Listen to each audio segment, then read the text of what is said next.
di dalam perihal membaca Al-Quran ini merupakan satu keutamaan yang harus kita perhatikan. Di dalam adanya Allah Subhanahu wa ta'ala menurunkan Al-Quran, wa nunazzilu minal Qur'an ma huwa shifa wa rahmatul lil mu'minin wa la tazid zalimin illa khasyara.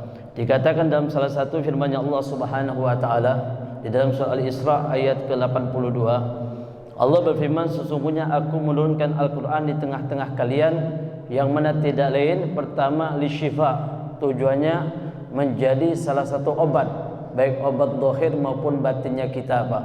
Jadi Allah turunkan Al-Quran ini sebagai bentuk obat, baik obat zahir maupun batinnya kita. Obat zahirnya kita apa? Obat zahirnya kita bagi orang yang baca Al-Quran, insyaallah dengan dia niatkan, Allah Subhanahu wa ta'ala akan angkat penyakit zahir yang ada pada dirinya.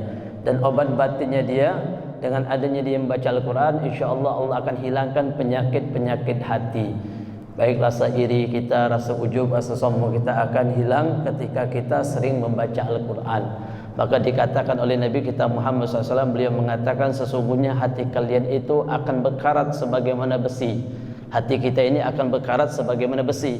Kapan hati ini berkarat? Ketika kita banyak melakukan dosa dan kesalahan, maka hati ini akan berkarat. Maka kata Nabi, hendaknya hilangkan karat tersebut dengan kalian banyak membaca Al-Quran. Dengan kalian banyak membaca Al-Quran, maka akan hilang daripada karat-karat yang ada pada hatinya kita. Nah, disinilah salah satu obat secara zahir maupun batin dengan adanya kita membaca daripada Al-Quran. Jadi setidaknya kita baca Al-Quran ini, walaupun paham ataupun kita tidak paham, ini bisa mengobati daripada penyakit hatinya kita. Dan bisa juga kita niatkan untuk pengobatan daripada adanya penyakit-penyakit yang ada pada tubuhnya kita. Maka dulu ada satu kisah ketika Nabi mengutus ada satu sahabat mengutus untuk berdakwah di satu daerah.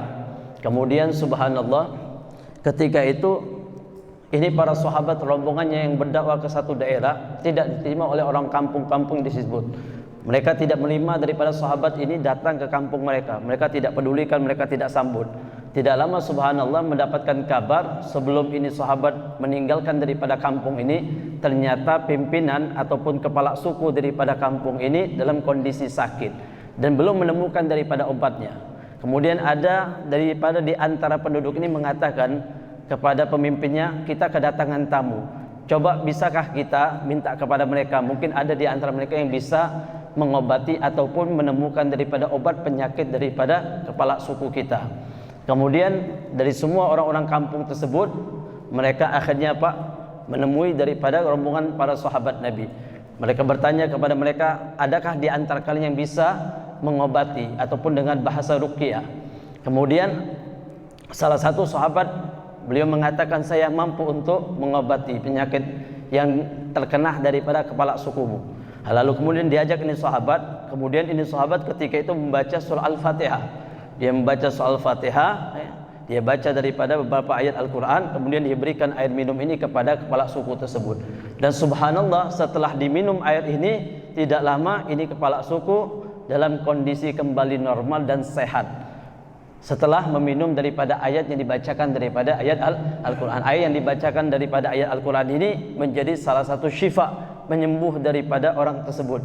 Akhirnya subhanallah, ini sahabat yang awalnya datang tidak dijamu, tidak dimuliakan, tidak dihormatkan, kemudian karena kepala sukunya sembuh dengan adanya doa tersebut daripada ayat Al-Quran ini, akhirnya ini sahabat subhanallah dijamu makanan, dimuliakan. Kemudian mereka bingung ketika itu, ada salah satu sahabat ketika itu bingung, ini bagaimana kita makan daripada hasil ini? Kita kan dijamu, dikasih makan, ini kan hasil daripada mengobati ini, apakah boleh atau tidak? Akhirnya kabar ini sampai kepada Nabi. Nabi mengatakan, aku mendengar engkau wahai sahabatku mengobati daripada kepala suku, dan engkau diberikan makan oleh mereka. Kenapa kalian tidak makan? Coba kalian sisakan kepadaku, aku juga akan makan daripada hasil tersebut. Bertanda Nabi kita Muhammad SAW tidak melarang daripada hal tersebut. Nah, ini menunjukkan bahwa sungguhnya di dalam Al-Quran terdapat yang namanya syifa. Dalam Al-Quran terdapat yang namanya obat, baik zahir maupun batin. Yang penting kita yakin dalam Al-Quran ini ada salah satu pengobatan yang Allah Subhanahu wa ta'ala berikan melalui daripada ayatnya.